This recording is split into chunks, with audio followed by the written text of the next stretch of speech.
Hi students, welcome back to maths cafe Kerala university. Maths cafe Kerala യൂണിവേഴ്സിറ്റിയുടെ ഒരു വീഡിയോയിലേക്ക് എല്ലാവർക്കും സ്വാഗതം. ഇന്ന് നമ്മൾ ഡിസ്കസ് ചെയ്യുന്നത് SO സ്റ്റാറ്റിസ്റ്റിക്സ് ആണ്. അതിൽ നമ്മൾ മൊഡ്യൂൾ വണ്ണിൻ്റെ ഇമ്പോർട്ടൻറ്റ് ടോപ്പിക്സ് എന്തൊക്കെയാണെന്ന് നോക്കി. അപ്പം ഇന്നത്തെ വീഡിയോയിൽ നമ്മൾ ഡിസ്കസ് ചെയ്യുന്നത് മൊഡ്യൂൾ 2ഉം മൊഡ്യൂൾ 4ലെയും ഇമ്പോർട്ടൻറ്റ് ടോപ്പിക്സ് ആണ്. ഓക്കെ, അപ്പം എന്തൊക്കെയാണെന്ന് നമുക്ക് നോക്കാം. പിന്നെ SO നമുക്ക് പെയ്ഡ് നോട്ട്സ് അവൈലബിൾ ആണ്. നിങ്ങൾക്ക് താല്പര്യം ഉണ്ടെങ്കിൽ നമുക്ക് മേടിക്കാം. ഒരു സബ്ജക്റ്റ് 100 റുപ്പീസാണ്. 3 സബ്ജക്റ്റും കൂടെ 250 റുപ്പീസാണ്. ഫിസിക്സ്, മാത്സ്, സ്റ്റാറ്റിസ്റ്റിക്സ് ആണ് ഉള്ളത്. നിങ്ങൾ ഈ നമ്പറിൽ ഒന്ന് കോൺടാക്റ്റ് ചെയ്താൽ മതി. നിങ്ങൾക്ക് ആവശ്യമുണ്ടെങ്കിൽ വാട്സപ്പ് ഉള്ളിലാണ് നമ്പർ. അതുപോലെ അല്ലെങ്കിൽ നമ്മുടെ ടെലിഗ്രാം ചാനലിൽ ജോയിൻ ചെയ്തിട്ട് SO പെയ്ഡ് നോട്ട്സ് എന്ന് പറയുന്നൊരു ഗ്രൂപ്പുണ്ട്. ആ ഗ്രൂപ്പിൽ ഒന്ന് ജോയിൻ ചെയ്തിട്ട് മെസ്സേജ് അയച്ചാൽ മതി.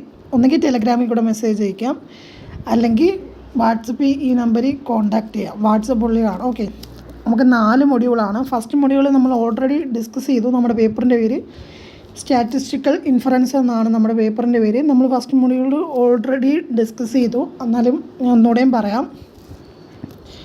ശ്രദ്ധിക്കേണ്ടത് പോയിൻ്റ് എസ്റ്റിമേഷൻ നോക്കണം. 2 മാർക്കിന് ചോദിക്കും, അല്ലെങ്കിൽ 1 മാർക്കിനൊക്കെ ആ ഡെഫിനേഷൻ ചോദിക്കും. പ്രോപ്പർട്ടീസ് ഓഫ് എസ്റ്റിമേറ്റ് വളരെ ഇമ്പോർട്ടൻ്റ് ആണ്. 50 മാർക്കിൻ്റെ എസ്സേ ക്വസ്റ്റ്യൻ ആണ് ഇത്. അന്നേരം അൺബയാസ്ഡ്നെസ്, കോൺസിസ്റ്റൻസി, എഫിഷ്യൻസി, സഫിഷ്യൻസി, ഈ 4ൻ്റെയും തിയറി പഠിക്കണം. തിയറി ഫസ്റ്റ് പഠിക്കണം, എന്നിട്ട് പ്രോബ്ലവും നോക്കണം. ഈ തിയറിയും പ്രോബ്ലവും വളരെ ഇമ്പോർട്ടൻ്റ് ആണ്. 15 മാർക്കിനും അല്ലെങ്കിൽ 4 മാർക്കിന് ഇമ്പോർട്ടൻ്റ് ആയിട്ട് ചോദിക്കാൻ സാധ്യതയുള്ള ടോപ്പിക്കാണ്. അപ്പം ഈ 4 പ്രോപ്പർട്ടീസ് ഓഫ് എസ്റ്റിമേറ്റേഴ്സിൻ്റെ തിയറി പോർഷൻ നോക്കുക, അതുപോലെ പ്രോബ്ലവും നോക്കുക. ഇനി അടുത്ത ഇമ്പോർട്ടൻ്റ് ടോപ്പിക്കാണ് മാക്സിമം ലൈക്ലിഹുഡ്, MLEയുടെയും തിയറിയും നോക്കണം, പ്രോബ്ലവും നോക്കണം. ഇത് രണ്ടും MLE, maximum likelihood. Method of movement ഒന്ന് നോക്കി വെച്ചേക്കോ, തിയറി. പിന്നെ estimation of mean, variance and proportion, അതും ഇമ്പോർട്ടൻ്റ് ആണ്. അതും ഒന്ന് നോക്കി വെച്ചേക്കുക. ഇത് ഞാൻ ഓൾറെഡി ഡിസ്കസ് ചെയ്ത മൊഡ്യൂളാണ്. നിങ്ങൾക്ക് നമ്മുടെ പഴയ വീഡിയോ റെഫർ ചെയ്യാം, നല്ല ഡീറ്റെയിൽഡ് ആയിട്ട് പറഞ്ഞിട്ടുണ്ട്. പിന്നെ ഈ മൊഡ്യൂൾ 3യും ഇമ്പോർട്ടൻ്റ് ആണ്. ഈ മൊഡ്യൂൾ 3യും 1ഉം ഒക്കെ നമുക്ക് പറയാൻ പറ്റത്തില്ല. ഈ സിലബസ് ഹൈലൈറ്റ് ചെയ്യുന്ന പോർഷൻസ് ഉണ്ടല്ലോ, ടോപ്പിക്ക്, ഇത് വളരെ ഇമ്പോർട്ടൻ്റ് ആണ്. ഈ സിലബസ് ഹൈലൈറ്റ് ചെയ്യുന്ന ടോപ്പിക്കായിരിക്കും എക്സാമിന് തോനെ ചോദിക്കാൻ സാധ്യതയുള്ളത്. അപ്പം ഇന്ന് നമ്മൾ ഡിസ്കസ് ചെയ്യുന്നത് മൊഡ്യൂൾ 2ഉം മൊഡ്യൂൾ 4ഉം ആണ്. മൊഡ്യൂൾ 3 കുറച്ച് ലാർജാണ്, എന്നുവെച്ചാൽ നല്ല പ്രെഡിക്റ്റ് ചെയ്യാൻ പാടാണ്. ഈ ടോപ്പിക്ക് എല്ലാം ഇമ്പോർട്ടൻ്റ് ആണ്. ഞാൻ മൊഡ്യൂൾ 3 ഒരു സ്പെഷ്യൽ വീഡിയോ ആയിട്ട് ചെയ്യും, അന്നേരം നോക്കിയാൽ മതി. ഇപ്പം ഇന്നത്തെ വീഡിയോയിൽ മൊഡ്യൂൾ 2ഉം മൊഡ്യൂൾ 4ഉം ആണ് ഡിസ്കസ് ചെയ്യുന്നത്. ഫസ്റ്റ് നമുക്ക് മൊഡ്യൂൾ 2ലേക്ക് പോവാം. എന്തൊക്കെയാണ് സിലബസിൽ പറയുന്നത്? Testing of hypothesis, statistical hypothesis എന്താണ്? 2 മാർക്കിൻ്റെ ക്വസ്റ്റ്യൻ ആണ്. അതാണൊക്കെ simple and composite hypothesis 2 mark. 2 type of errors 2 mark. Significance level, p value, power of the test 4 mark. Problem series ആണ്. എന്നിട്ട് നെയിം ആൻഡ് പിയേഴ്സൺ ലെമ്മ. ഒന്ന് ഡീറ്റെയിൽ ആയിട്ട് നോക്കാം എന്തൊക്കെ നോക്കണമെന്ന്.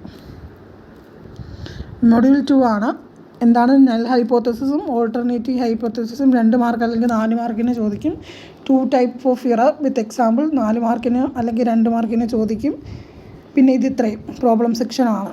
Okay, power of the test, level of significance, എന്തൊക്കെയാണ് statistical ടെസ്റ്റിൻ്റെ step, അത് നോക്കണം. Problems with level of significance, power അത് വളരെ ഇമ്പോർട്ടൻ്റ് ആണ്, ഈ 5. പിന്നെ നെയിം ആൻഡ് പിയേഴ്സൺ തിയറവും അതിൻ്റെ പ്രോബ്ലംസും. ഈ ടോപ്പിക്കെങ്കിലും നിങ്ങൾ മിനിമം പഠിച്ചുകൊണ്ട് പോകാൻ ശ്രമിക്കുക. ഇപ്പം നിങ്ങൾ 3ാമത്തെ മൊഡ്യൂളൊക്കെ സ്കിപ്പ് ചെയ്യുന്നവരുണ്ട്. അങ്ങനെയുള്ളവർ